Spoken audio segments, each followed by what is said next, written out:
નમસ્કાર વિદ્યાર્થી મિત્રો, સ્વાગત કરું છું તમારું પેન્ટેડ લર્નિંગમાં. આપણે કેવી રીતે પેપર લખવાનો છે ગુજરાતીનો, વિભાગ એ, વિભાગ બી, વિભાગ સી અને વિભાગ ડી, ગદ્ય, પદ્ય અને વ્યાકરણ અને લેખન, કેવી રીતે પેપર લખવાનો છે. આપણી પાસે છે ભાઈ ટોટલ 3 કલાક,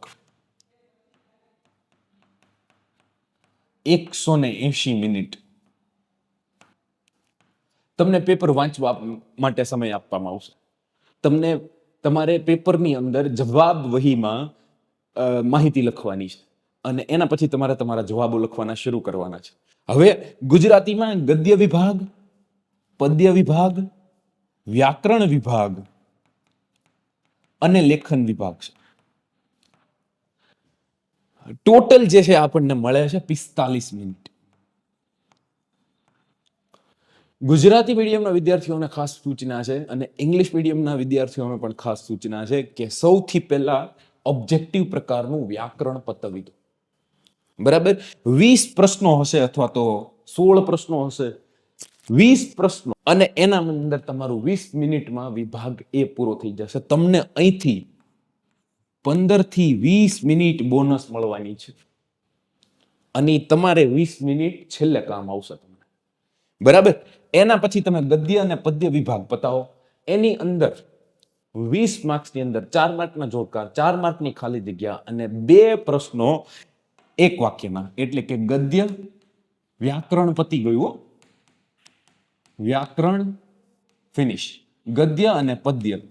બરાબર, એની અંદર 4 માર્કના જોડકા, 4 માર્કના જોડકા, 4 માર્કના ખાલી જગ્યા અને 2 માર્કના એક વાક્યના પ્રશ્નો 10 થી 15 મિનિટમાં પતી જાય. તમને પછી પાછળથી જે મિનિટો મળશે એની અંદર તમારે લખવાના છે 2 થી 3 માર્કના 2 સવાલ અને મોટા પ્રશ્નો 2. ટોટલ 4 પ્રશ્નો છે અને એના માટે તમને મળશે 25 થી 30 મિનિટ તમારે એની અંદર લેવાની છે.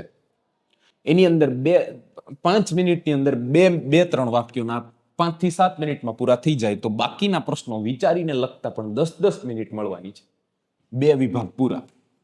પાછળ જે વધ્યો છે 45 થી 50 મિનિટનો સમય વિચારીને, બરાબર, મિનિટ લેખન વિભાગને આપવાની છે અને છેલ્લી 20 મિનિટમાં તમારે તમારું પ્રેઝન્ટેશન સારું કરવાનું છે અને જે જવાબો લખ્યા છે એની ઉપર કંઈ પણ તમારે હાઇલાઇટ કરવું હોય, તમારે તમારું જે પ્રેઝન્ટેશનને સુધારવા માટે કોઈ કેલિગ્રાફી કરવી હોય કે બોક્સ બનાવવા હોય કે અંડરલાઈન કરવી હોય તો એ છેલ્લી 20 મિનિટમાં કરવાનું છે.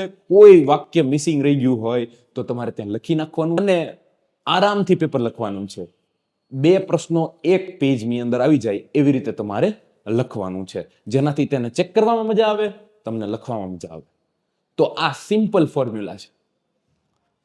લેખન વિભાગમાં ખાસ યાદ રાખશો, વિચારીને વાક્ય લખજો, પછી સુધારતા નહીં. અક્ષરો સારા રાખજો, સારા કરજો, સારી પેન વાપરજો, સારી પેન, 2 વાળી 3 વાળી તમને ગમે તેવી રાઉસ કરેલી પેન વાપરવાની છે. બરાબર, 2-3 પેન લઈ લેવાની છે અને લખેલી હોવી જોઈએ તમારી પાસે. ઉપરાંત તમારી પાસે આધાર કાર્ડ હોવું જોઈએ. જરૂરી વસ્તુઓ તમારી પાસે, 1 થી વધારે પેન રાખો, આજુબાજુમાં આપવા થાય, મદદ કરવા થાય. આજુબાજુમાંથી મદદ લેવાની નથી. ચિઠ્ઠીઓ આવે તમારે પ્રેમથી કહી દેવાનું છે આ બાજુથી આવી, આગળથી આવી, પાછળથી આવી. કોઈ જાતની ત્યાં સમાજ સેવા કરવાની નથી. તમે કેમેરાની સામે છો, તમને હિયરિંગ માટે બોલાવી શકે છે, તમારું રિઝલ્ટ કોમ્પ્રોમાઇઝ થઈ શકે છે. તો કોઈ પણ પ્રકારના સોશિયલ રિલેશન ત્યાં બનાવો. ગુજરાતીના પેપરની અંદર તમારી પાસે ઇનફ ટાઈમ છે, પેપર લેન્ધી નથી, લખવાની મજા આવશે.